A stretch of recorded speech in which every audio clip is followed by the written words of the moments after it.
Цэний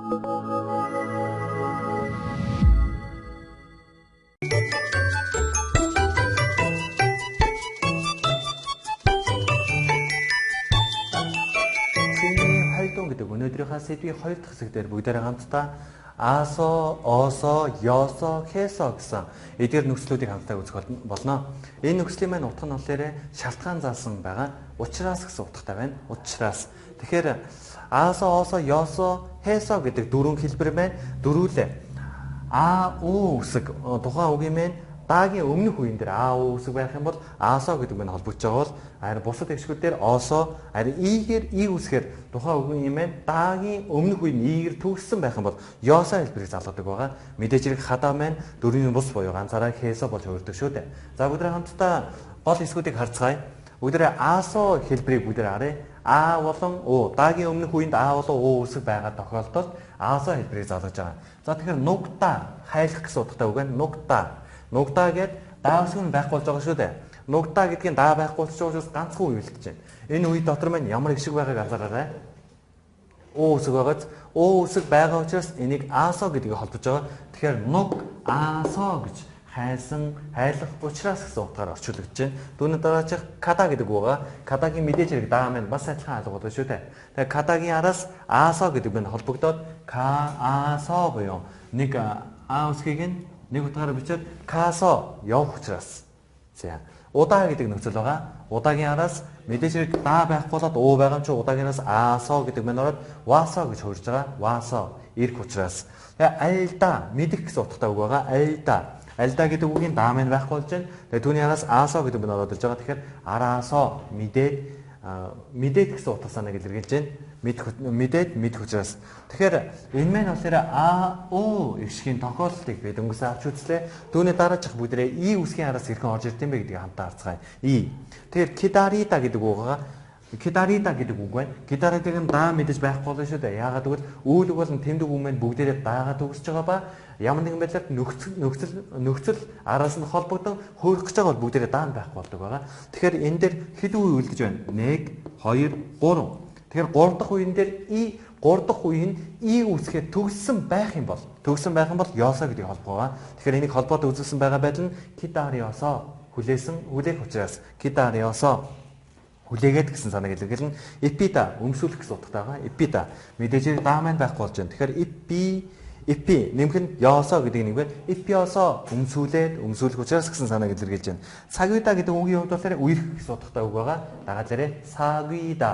Тэгэхээр сагвидагийн араас оосо холбогдож байгаа. Сагвиосо. Тэгээ та бүхэн бодож магадгүй энэ маань и үсгээр дууссан байтал даагийн өмнөх үе шүү дээ. Даагийн өмнөх үе нь игээр төгссөн байж яагаад энэ маань ёосо холбогдохгүй байгаа юм бэ гэж бодож магадгүй.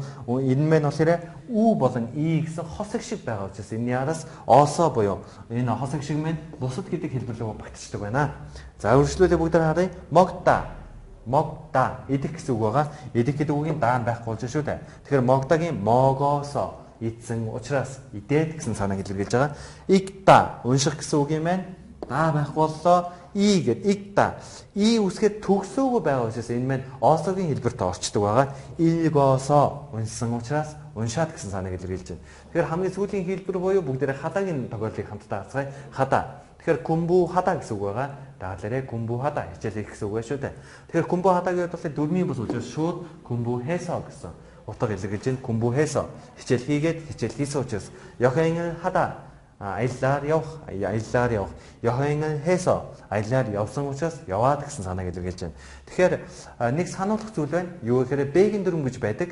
Тэгээ бэгийн дүрм маань болохоор 15 та буюу тэмдэг үг болон үүлэг яд ипта гэсэн тохиолдолд хуурах юм бол даа маань өөрөө байхгүй болоод бэн үу болж хуурдаг байгаа. Үу. Тэгэхээр үу болж хуурна гэдэг нь болохоор 15 үу гэж хуураад үу байгаа юм чинь аасо оосо ёосо хэсо гэдэг аль нь хуурхаа гэдэг таг мэдж байгаа шүү дээ. Үу байгаа тохиолдолд оосо хувир шүү дээ. Тэгэхээр 15-оосо үзэглэндээ учраас энэ маань ганц үүлэг үгэн дээр холбогдоод зогсохгүй бас тэмдэг үгэн дээр бас холбогддог юм аа. Тэмдэг үгэн дээр холбогдохоор ямар утгыг илэрхийлж байна вэ гэхээр чуа хада дуртай байх гэсэн үг шүү дээ. Чуа хада чуа хэсо дуртай учраас гэсэн дуртай болохоор гэсэн санааг илэрхийлж байна. Тэгэхээр энэ үг маань бид нар хамтдаа үйл үг болоо тэмдгүүгээрээс хамтаа холбогдож болт юмаа гэж бид нар хамтаа үзсэн байна.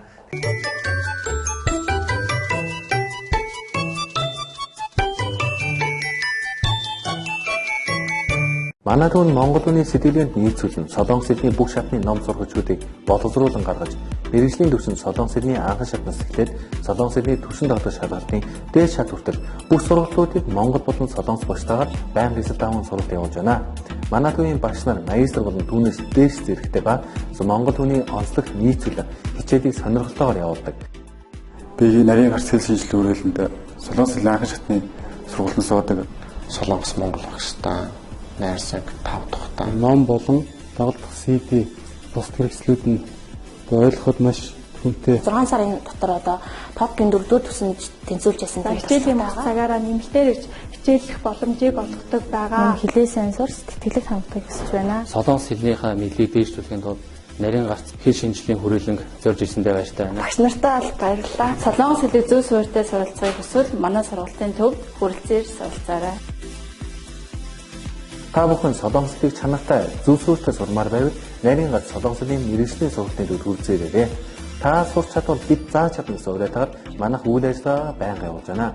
Манай хаяг 13 дугаар хоолойн автобусны буудлын баруун талд байрлах Британий элчингийн баруун хойд талд Могул Sky офисын 5 дугаар давхарт 505 506 дугаар хоног байрлаж байна. Манай утас 96 64 99 39 89 94 99 39 таягуудаа залгаарай.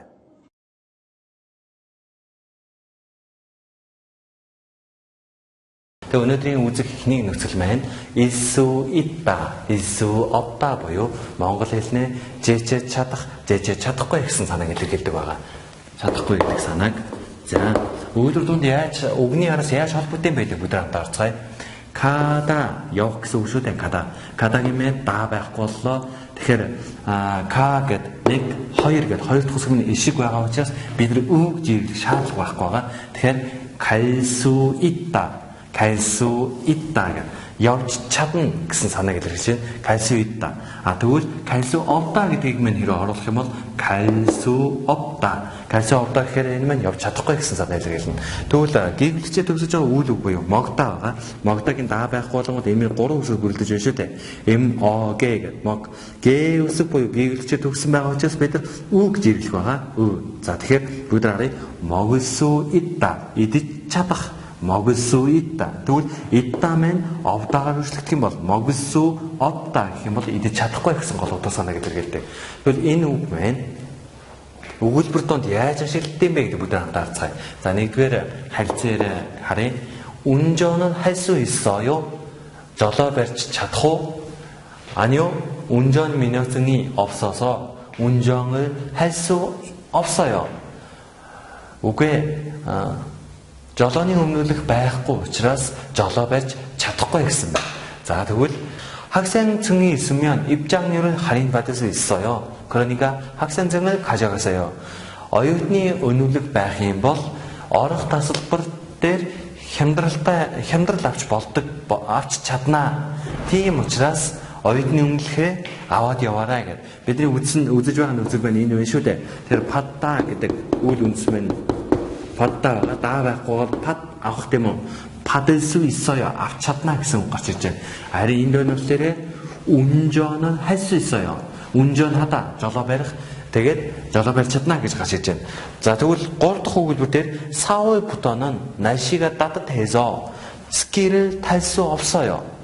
4월 сараас эхлээд цаг агаар дулаарах учраас цан унаж чадахгүй гэсэн санааг илэрхийлж байна. Энэ 탈 수 없다 гэдгийг маань тада гэдгийн үндсмэн тада чи энэ шүү дээ. Тада унах юмныг ямар нэгэн зүйл дээр суух гэсэн санаа тий. Тэгэхээр 탈 수 없어요. Тэгэхээр өнөөдөр үзэж байгаа гол нөхцөл маань жижиг чадахгүй гэсэн санааг илэрхийлж байна. Тийм учраас 저는 한국어를 배울 수 있어요. би солонгосыг сурч чадна гэсэн санааг илэрхийлж болно.